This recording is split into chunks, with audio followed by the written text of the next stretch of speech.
રામનવમી નિમિત્તે મહેસાણા જિલ્લાની જનતાને આમ આદમી પાર્ટીના જિલ્લા પ્રમુખ જયદીપસિંહ ચાવડા દ્વારા શુભકામના પાઠવવામાં આવી હતી। મહેસાણા જિલ્લામાં આગામી આવનાર ચૂંટણી બાબતે ઉમેદવારી નોંધાવનાર તથા આવનાર દિવસમાં નવા ઉમેદવારોનું લિસ્ટ જાહેર કરવામાં આવશે તથા મહાનગરપાલિકા તથા તાલુકા પંચાયત સહિતની તમામ ચૂંટણીઓમાં આમ આદમી પાર્ટીના ઉમેદવાર પૂરજોશમાં લડત આપવા માટે તૈયાર છે। જે બાબતે આજરોજ આમ આદમી પાર્ટી કાર્યાલય ખાતેથી મહેસાણા જિલ્લા પ્રમુખ જયદેવસિંહ બી ચાવડાએ આપી પોતાની પ્રતિક્રિયા। ધ ગુજરાત લાઈવ ન્યૂઝ સાથે રિપોર્ટર ભાવિન ભાવસાર, મહેસાણા। ઇલેક્શન બાબતે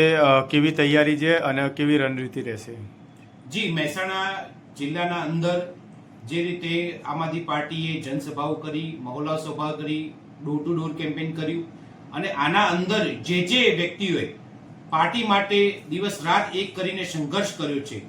જે લોકોએ પોતાના વિસ્તાર માટે સંઘર્ષ કર્યો છે અને સામે છેડે જે લોકોમાંથી જે સારો પ્રતિસાદ મળ્યો છે, આ ત્રણેયનો સમન્વય કરીને આમ આદમી પાર્ટી દ્વારા ચૂંટણી સમીક્ષાઓ થઈ છે અને સમીક્ષાના અંતે જ્યારે નામ આમ આદમી પાર્ટીએ જાહેર કર્યા છે, તે જે જાહેર થયા છે સર્વેને મારી શુભકામનાઓ છે। આપણું મૂલ્ય જે આમ આદમી પાર્ટીનું જે કરવું એ ફક્ત ને ફક્ત ઈમાનદારી છે, પોતાના દેશ માટેની ઈમાનદારી, પોતાના સમાજ માટેની ઈમાનદારી અને પોતાના વિસ્તાર માટેની ઈમાનદારી। આ ત્રણ ઈમાનદારી જે આપણી કરી એના અનુસંધાને આમ આદમી પાર્ટી જ્યારે ટિકિટ આપે છે અને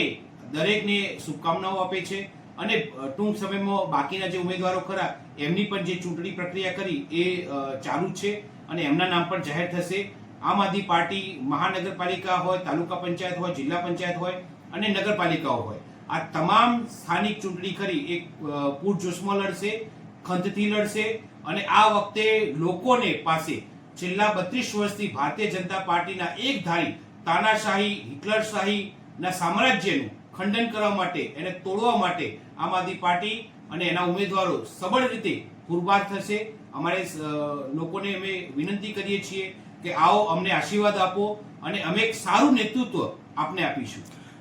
ક્યાંક ને ક્યાંક એવા મેસેજ ફરતા થયા છે કે આમ આદમી પાર્ટીમાં જે આ વખતે ટિકિટની પડાપડી છે, તો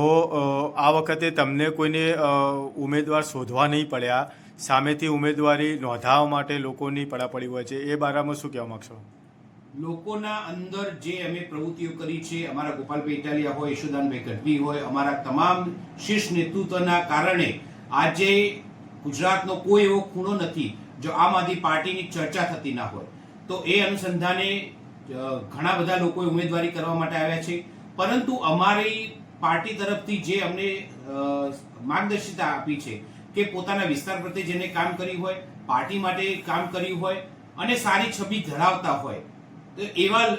સ્વચ્છ છબી ધરાવતા હોય એવા ઉમેદવારોને આપણે પસંદગી કરવાની છે અને લોકોના માંથી જે નામ આવતા હોય એમની પસંદગી કરવાની છે। એટલા માટે જો કોઈ જગ્યાએ આવા સંઘર્ષ ના સમાચાર પણ મળ્યા છે, પરંતુ અંતે બધું સારું થઈ જશે અને જેમને પણ સંઘર્ષમાં સાથ આપ્યો છે એ તમામનું એમની જે સેવા આપી છે એનું મૂલ્યાંકન પાર્ટી હંમેશા કરતી રહેશે। રામનવમી નિમિત્તે જિલ્લા પ્રમુખ તરીકે મહેસાણાની જનતાને શું કહેવા માંગશો? જી, સમગ્ર ગુજરાત, સમગ્ર ભારત અને સમગ્ર મહેસાણાના અંદર જોઈએ તો આજે આપણા યુગના